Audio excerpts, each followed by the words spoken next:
दोस्तों, Shatrujeet defence academy में आप सभी का स्वागत है। आज हम जिस टॉपिक के बारे में चर्चा करेंगे वो एक हिस्ट्री का एक टॉपिक होगा और हिस्ट्री का जो टॉपिक होगा उस टॉपिक का नाम है हमारा मौर्य वंश। तो हम मौर्य वंश में क्या-क्या पढ़ेंगे उसके बारे में देख लेते हैं हम। मौर्य वंश की सबसे पहले हम पढ़ेंगे मौर्य वंश की स्थापना, कि मौर्य वंश की स्थापना कैसे होती है। स्थापना के बाद में हम देखेंगे मौर्य वंश की जानकारी, कि भी हमें जानकारी से कौन-कौन से स्रोत मिले थे उस समय जो हमें मौर्य वंश के बारे में जो हमें बताते हैं। फिर हम पढ़ेंगे मौर्य वंश के शासक, क्या मौर्य वंश के कौन-कौन से शासक रहे थे, और उसके बाद में मौर्य वंश के सामाजिक, राजनीतिक और आर्थिक स्थिति के बारे में हम चर्चा करेंगे। सबसे पहले जैसे हमने लिख रखा था कि स्थापना, तो मौर्य वंश की जो स्थापना है वो चंद्रगुप्त मौर्य ने की थी, और कब की थी? 322 ईसा पूर्व में। ठीक है। अच्छा, फिर हम पढ़ेंगे मौर्य वंश की जानकारी हमें कैसे मिलती है। तो मौर्य वंश की जानकारी के हमें दो स्रोत मिलते हैं, एक मिलता है हमें साहित्यिक स्रोत और दूसरा मिलता है हमें पुरातात्विक स्रोत। साहित्यिक स्रोत होता क्या है, पहले मैं आपको यह बता दूं कि इतिहास की ऐसी जानकारी जो हमें ग्रंथों के माध्यम से मिलती है वो साहित्यिक स्रोत कहलाते हैं। अच्छा, उस समय क्या साहित्यिक स्रोत रहेंगे? तो अर्थशास्त्र एक पुस्तक है जो चाणक्य ने लिखी, दूसरी एक इंडिका पुस्तक है जो मेगास्थनीज ने लिखी, तीसरी मुद्रा राक्षस पुस्तक है जो विशाखादत्त ने लिखी, और बौद्ध व जैन ग्रंथ, ये तमाम सारे ग्रंथ हमें मौर्य वंश के बारे में जानकारी प्राप्त करते हैं। फिर और एक पुरातात्विक स्रोत भी है। पुरातात्विक स्रोत वो होते हैं कि इतिहास की ऐसी जानकारी जो हमें ग्रंथों के माध्यम से नहीं मिलती है, अभिलेखों के माध्यम से मिलती है। जैसे अशोक का अभिलेख, जूनागढ़ का अभिलेख और रुद्रदामन का अभिलेख, ये हमारी साहित्यिक स्रोत और ये पुरातात्विक स्रोत। फिर हम मौर्य वंश के शासक कौन कौन रहे हैं इसके बारे में हम पता करेंगे। शासक में सबसे पहले आए थे चंद्रगुप्त मौर्य। चंद्रगुप्त मौर्य के बाद में जो दूसरे राजा आए थे वो आए थे बिंदुसार। बिंदुसार के बाद में नेक्स्ट राजा बने थे अशोक।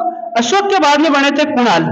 कुणाल के बाद में दशरथ मौर्य। दशरथ मौर्य के बाद में संप्रति, फिर शालीसुक, फिर देववर्मन, फिर शतधन्वन और फिर बृहदत्त। ये उन राजाओं के नाम है, उन शासकों के नाम है जिन्हें हमें मौर्य वंश के बारे में कुछ ना कुछ जानकारी मिलती है और इन्हीं से क्वेश्चन आते हैं। फिर हम पढ़ेंगे मौर्य वंश का विस्तार, कि भाई मौर्य वंश का विस्तार कहां से लेके कहां तक फैला हुआ है इसके बारे में। तो उत्तर में हिमालय से लेके मैसूर कर्नाटका तक, उत्तर में हिमालय से लेके मैसूर कर्नाटका तक, और पूर्व में मैं अगर बात करूं तो पूर्व में बंगाल और पश्चिम में अरब सागर तक, यहां तक मौर्य वंश का सारा विस्तार फैला हुआ था। और फिर एक बार मैप के माध्यम से समझ लेते हैं, ये हमारा नॉर्थ पड़ेगा, ये नॉर्थ और ये साउथ। नॉर्थ में हिमालय से लेके साउथ में मैसूर कर्नाटका तक। अगर मैं ईस्ट की मैं बात करूं तो ईस्ट में बंगाल से लेके वेस्ट में अरब सागर तक। और ये नॉर्थ और वेस्ट का कुछ एरिया था हिंदू कश पर्वत, जहां पर भी मौर्य वंश का विस्तार फैला हुआ था। अच्छा, फिर चंद्रगुप्त मौर्य के बारे में मैं आपको बता देता हूं कुछ। चंद्रगुप्त मौर्य के बारे में हम एक एक राजा पढ़ेंगे चंद्रगुप्त मौर्य, फिर हम खत्म कर।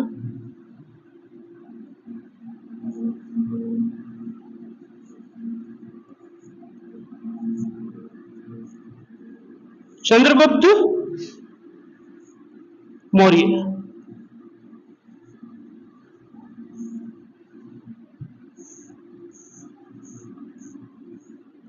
चंद्रगुप्त मौर्य के बारे में सबसे पहली लाइन तो यही है कि इसे मौर्य वंश का संस्थापक कहा जाता है। मौर्य वंश का संस्थापक।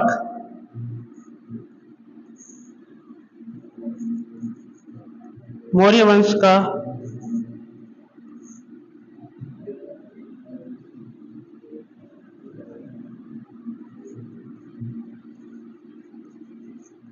संस्थापक। और कब की? 322 ईसा पूर्व। शुरुआत में मैंने बता दिया 322 ईसा पूर्व में। ठीक है।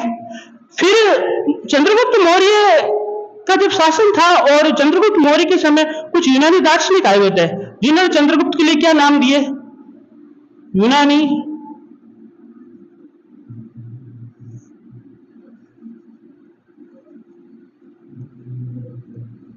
दार्शनिक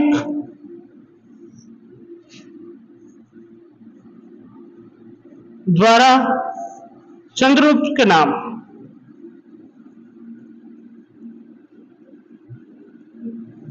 चंद्रगुप्त के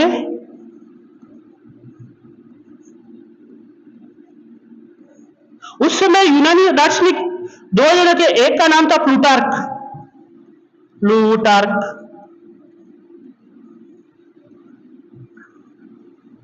और एक का नाम था जस्टिन।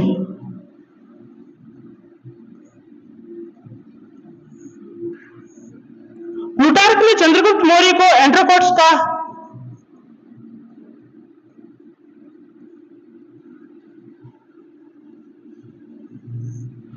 और जस्टिन ने चंद्रगुप्त मौर्य को सेंड्रोकोट्स का, सेंड्रोकोट्स। चंद्रगुप्त मौर्य के दरबार में उस समय कुछ यूनानी दार्शनिक आए हुए थे, एक का नाम था प्लूटार्क और दूसरे का नाम था जस्टिन। प्लूटार्क ने चंद्रगुप्त मौर्य को एंड्रोकोट्स नाम दिया और जस्टिन ने चंद्रगुप्त मौर्य को प्लूटार्क नाम दिया। ये जब नाम दे दिए तो फिर 1793 में 1793 में एक जॉन विलियम्स नाम का एक आदमी था, जॉन विलियम्स।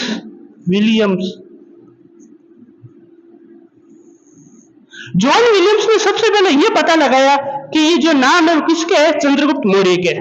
ये नाम किसके है, चंद्रगुप्त के। तो ये थी चंद्रगुप्त मौर्य के बारे में थोड़ी सी स्टडी। और देखते चंद्रगुप्त मौर्य के वैवाहिक संबंध के बारे में। अब बात करेंगे चंद्रगुप्त मौर्य की वैवाहिक स्थिति कैसी थी, कितनी शादी की, कहां पर की। तो सबसे पहले जो चंद्रगुप्त मौर्य ने जो विवाह किया था वो क्या था, दुर्धरा से। अब दुर्धरा किसकी बेटी थी, धनानंद की बेटी थी। और ये जो धनानंद था ये नंद वंश का था। किस वंश का था, नंद वंश का। नंद वंश का जो अंतिम राजा था वो धनानंद को चंद्रगुप्त मौर्य पराजित कर देता है और उसके बाद में उसकी बेटी दुर्धरा से क्या कर लेता है, विवाह कर लेता है। फिर उसके बाद में 305 ईसा पूर्व में सिकंदर का एक सेनापति होता है जिसका नाम होता है सेल्यूकस निकेटर। सेल्यूकस निकेटर 305 ईस्वी में मगध पर आक्रमण कर देता है। दोनों के बीच में युद्ध होता है और युद्ध के बाद में चंद्रगुप्त सेल्यूकस को क्या कर देता है, हरा देता है। और युद्ध की शर्तों के अनुसार उसकी बेटी जो हेलिना है उससे क्या कर लेता है, विवाह कर लेता है चंद्रगुप्त मौर्य। और हेलिने का एक और नाम मिलता है इतिहास में जिसका नाम था कॉर्नेलिया। फिर जैसे युद्ध हार जाते हैं, युद्ध हारने के बाद में सेल्यूकस निकेटर चंद्रगुप्त मौर्य को 4 प्रांत देते हैं। वो 4 प्रांत कौन कौन से, एक था कांधार, दूसरा था काबुल, तीसरा हेरात और चौथा था मकरान। ये जो चारों जगह वर्तमान में पाकिस्तान और अफगानिस्तान में पड़ती है। फिर चंद्रगुप्त मौर्य को लगता है सिर्फ ले ही ले रहे हैं, वापस कुछ दे। तो चंद्रगुप्त मौर्य वापस सेल्यूकस निकेटर को 500 हाथी उपहार में दे देते हैं। फिर चंद्रगुप्त मौर्य की मृत्यु के बारे में देख लेते हैं कि चंद्रगुप्त मौर्य की मृत्यु कैसे होती है। तो उससे पहले मैं बता रहा हूं कि चंद्रगुप्त जिस धर्म को मानता था वो था जैन धर्म। और जैन धर्म में भी जिससे प्रभावित हुआ था उनका नाम था भद्रभाव। भद्रभाव से प्रभावित हो गए ये थे, ठीक। और उसके बाद में चंद्रगुप्त के दरबार में एक आदमी आता है जो सेल्यूकस निकेटर का राजदूत होता है और उसका नाम होता है मेगस्थनीज। और मेगस्थनीज की पुस्तक का नाम क्या मिलता है, इंडिका। और इंडिका में हमें किस राजवंश के बारे में जानकारी मिलती है, मौर्य वंश के बारे में जानकारी। मृत्यु थोड़ा पहला बता दिया, अब देख लो मृत्यु हुई थी कर्नाटक में। कर्नाटक में भी एक जगह पड़ती है जिस जगह का नाम है श्रवणबेलागोला। और श्रवणबेलागोला में जाकर चंद्रगुप्त मौर्य, एक पहाड़ी होती है चंद्रगिरी की पहाड़ी, वहां पर जाकर एक व्रत कर लेते हैं और उस व्रत का नाम होता है सलेखना व्रत। सलेखना व्रत में क्या होता है, जिसमें भोजन प्लस जल का क्या कर देते हैं, त्याग कर देते हैं और इससे अपने प्राणों का त्याग कर देता है। ठीक है, यह थी मृत्यु। ठीक है, थैंक यू दोस्तों।